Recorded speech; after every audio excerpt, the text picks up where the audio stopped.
बारिश बाढ़ से पहाड़ से लेकर मैदान तक हाहाकार है। उत्तराखंड में फिर बारिश का दौर है। वहीं उफनती नदियां मैदानी इलाकों में भी जबरदस्त तबाही मचा रही हैं। यूपी के कई जिले बाढ़ की चपेट में हैं। बिहार में हालात बेहद खराब है। गंगा, कोसी, गंडक ऐसी तमाम नदियां, उनका जल स्तर बढ़ा है और बढ़ा हुआ पानी तमाम इलाकों में तबाही मचा रहा है। उधर उत्तरकाशी के दराली में 7वें दिन भी रेस्क्यू ऑपरेशन जारी है। 1300 से ज्यादा लोगों को रेस्क्यू किया जा चुका है, लेकिन अभी भी वहां पर रेस्क्यू ऑपरेशन चल रहा है। उत्तरकाशी जिले के दराली में बादल फटने और फ्लैश फ्लड से आई तबाही के बाद शुरू हुआ रेस्क्यू ऑपरेशन 7वें दिन भी जारी है। इस बीच बीती रात लगातार बारिश के कारण दराली में मलबा दलदल में बदल गया। 1300 से ज्यादा लोगों को निकाला गया। 100 से ज्यादा लोगों की फंसे होने की आशंका है। हाईटेक मशीनों का इस्तेमाल करके उनकी तलाश की जा रही है।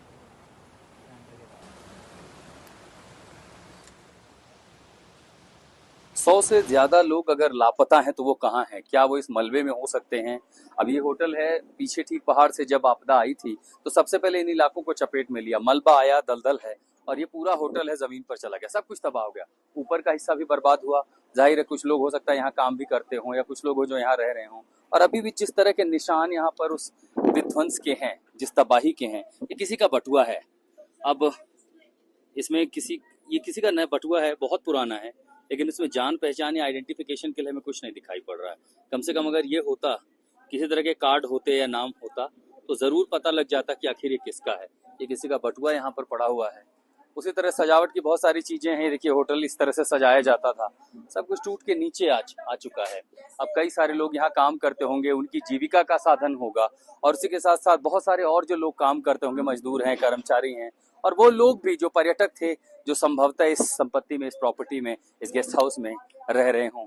यहाँ रेस्क्यू ऑपरेशन भी चल रहा है बड़े पैमाने पर। बीआरओ की जो टीम है वो रास्ता भी बना रही है, लेकिन इस जगह को फिर से उसके मूल रूप में लाना सबसे बड़ी चुनौती होगी। जैसे जैसे यहाँ से मलबा हट रहा है धराली में, उस विभीषिका की बहुत सारी तस्वीरें अब सामने आ रही हैं। ये जो घर है, ऊपर का होटल है, नीचे का पूरा हिस्सा जमींदोज हुआ पड़ा है। अब इसके आगे आप समझ सकते हैं कि अगर कोई होगा तो जब तक अंदर जाकर के मैन्युअली खुदाई नहीं होगी तब तक नहीं पता चलेगा।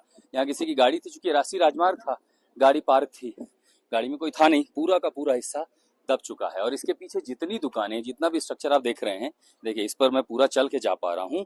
1 से 2 मंजिल का पूरा इलाका है, ये पूरी तरह से दब चुका है। छतें दब चुकी हैं, घर दब चुके हैं, मकान का जो हिस्सा है वो पूरा दब चुका है। ये धराली के उस विनाश की तस्वीरें हैं जो यहाँ पर एक विभीषिका आई, एक सैलाब आया और उसने सब कुछ तहस नहस करके रख दिया।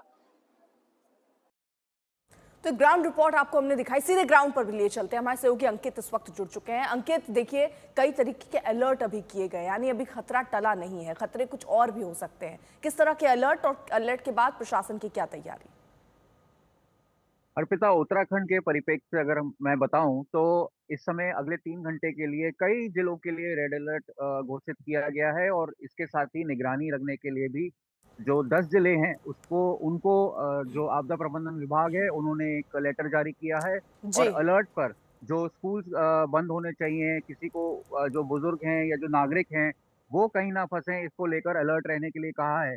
उत्तरकाशी के धराली की बात करें तो देहरादून में और मातली हेलीपैड जो कि मुख्य पड़ाव हैं इस समय रेस्क्यू के, वहां से जो एयर ऑपरेशन है वो अभी चालू नहीं हो पाए हैं क्योंकि लगातार बादलों का घेराव है और बीच बीच में बारिश भी हो रही है। मौसम खराब होने की वजह से देहरादून के जॉलीग्रांट एयरपोर्ट पे चिनूक और MI-17 हेलीकॉप्टर अभी हैं और लगातार जो लोगों को ढूंढने की कवायद चल रही है।